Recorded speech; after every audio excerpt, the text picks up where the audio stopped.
Tipe superkelas berikutnya adalah interface. Nah, apa itu interface?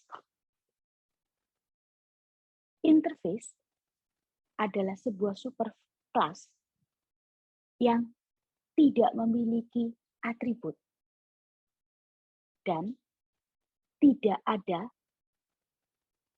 metode yang dapat dideskripsikan.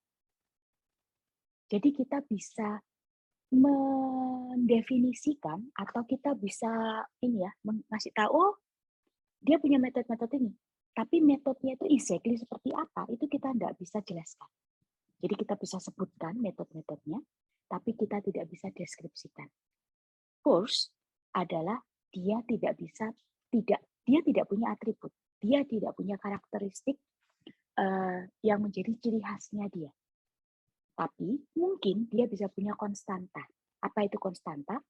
Konstanta adalah sebuah variabel yang nilainya itu selalu tetap. Jadi nilainya tidak bisa diubah. Nilainya di awal pasti itu dan tidak bisa berubah. Itu disebut dengan konstanta. Oke, kalau tadi contohnya ada mamalia, sekarang kita lihat sebagai animal. Sekarang saya minta Anda pikirkan hewan. Coba pikirkan ciri-ciri dari hewan. Animal. Pikirkan ciri-ciri dari hewan atau animal. Apa yang Anda bayangkan, teman-teman? Apa yang Anda pikirkan? Saya yakin yang Anda pikirkan itu bukan ciri-ciri dari hewan, tapi ciri-ciri dari salah satu jenis turunan dari hewan. Anda mungkin memikirkan anjing, kucing, gajah, zebra, kupu-kupu, ikan, singa, tikus, entah. Tapi Anda tidak memikirkan tentang hewan. Anda tidak memikirkan ciri-ciri dari hewan. Yang tadi saya minta adalah ciri-ciri dari hewan. Saya yakin 100% Anda tidak bisa memikirkan ciri-ciri dari hewan. Kenapa? Karena hewan itu abstrak. Artinya kita tidak bisa mengetahui ciri-cirinya. Kita bahkan tidak tahu bentuknya. Kita tahu bentuk turunan dari hewan. Kita tahu bentuk turunan dari gajah. Gambarnya paling gede gajah gitu ya. Kita tahu bentuknya gajah. Telinganya lebar, ada gadingnya, kakinya 4, badannya gede, gitu kan ya. Ada belalainya, jadi hidungnya panjang dan lain sebagainya. Kita bisa membayangkan kupu-kupu. Dia punya sayap, cantik sayapnya, gitu ya. Ada antenanya 2 dan seperti dia bisa terbang dan lain sebagainya. Ikan kita bisa, tapi hewan kita tidak bisa tahu ciri-ciri dari hewan. Oke, berbeda dengan mamalia tadi. Mamalia, walaupun susah ya, tapi kita bisa tarik nih kesimpulan, oh semua mamalia pasti akan bernafas dengan paru-paru. Itu ciri-cirinya. Ikan pasti bukan mamalia, karena dia bernafas dengan insang. Semua mamalia akan beranak. Jadi ayam pasti bukan mamalia karena dia bertelur. Ya. Lalu semua mamalia akan memiliki bulu. Maka ular pasti bukan mamalia. Sudah dia tidak punya bulu, dia juga tidak punya atau dia berkembang biak dengan bertelur. Itu ciri-ciri dari mamalia. Jadi mamalia masih punya ciri-ciri. Hewan, however, tidak punya ciri-ciri. Jadi,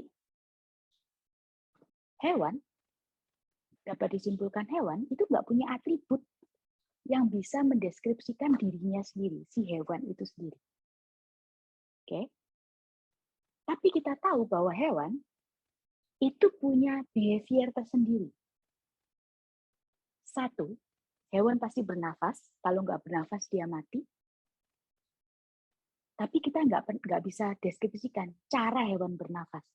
Karena cara ikan bernafas dengan cara panda bernafas berbeda. Kita tahu bahwa hewan itu pasti makan, kalau nggak makan juga dia pasti mati, tapi kita nggak tahu caranya dia makan seperti apa. Oke?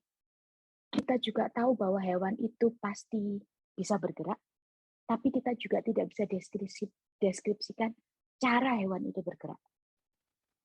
Karena ular melata, kupu-kupu dan burung terbang, gitu ya, kodok melompat, anjing berlari dan berjalan seperti itu.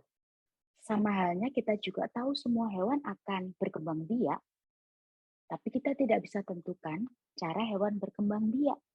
Karena ada yang beranak, ada yang bertelur, ada yang membelah diri, gitu ya, jadi macam-macam, dan kita nggak tahu tuh exactly seperti apa mereka berkembang biak, tapi kita tahu hewan pasti berkembang biak.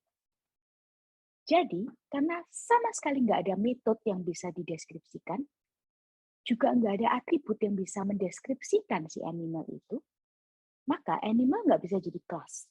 Dia bahkan nggak bisa jadi abstract class. Dia jadinya interface. Menarik ya. Jadi, interface itu adalah ketika suatu kelas itu ternyata tidak ada metode yang bisa dideskripsikan dan dia tidak memiliki atribut sama sekali. Oke. Kalau mau kita bandingkan antara abstract class dan interface itu adalah sebagai berikut. Ini adalah persamaannya ya.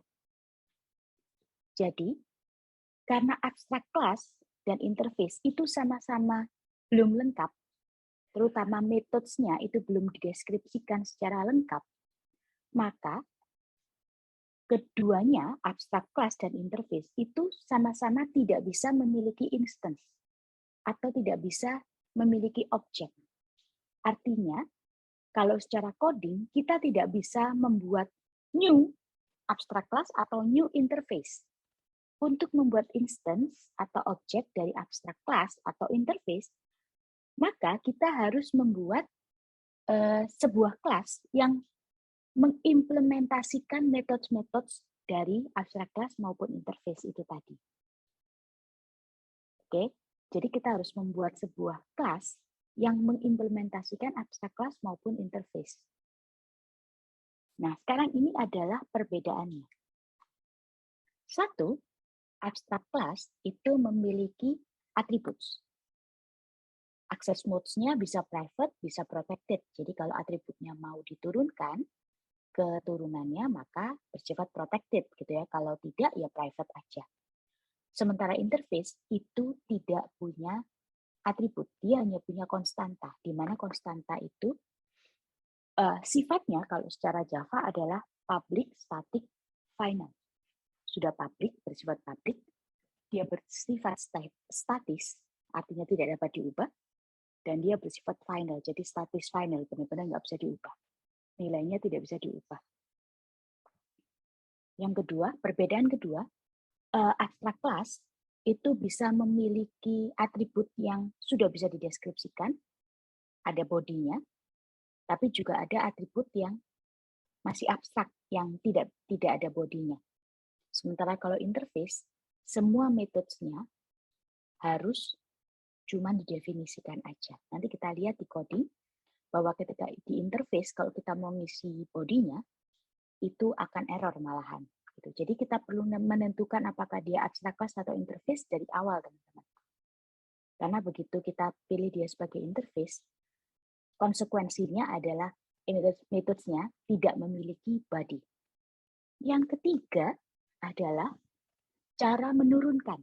Jadi sebuah abstract class itu akan diturunkan dengan sintaks extends. Karena dia masih kelas gitu ya.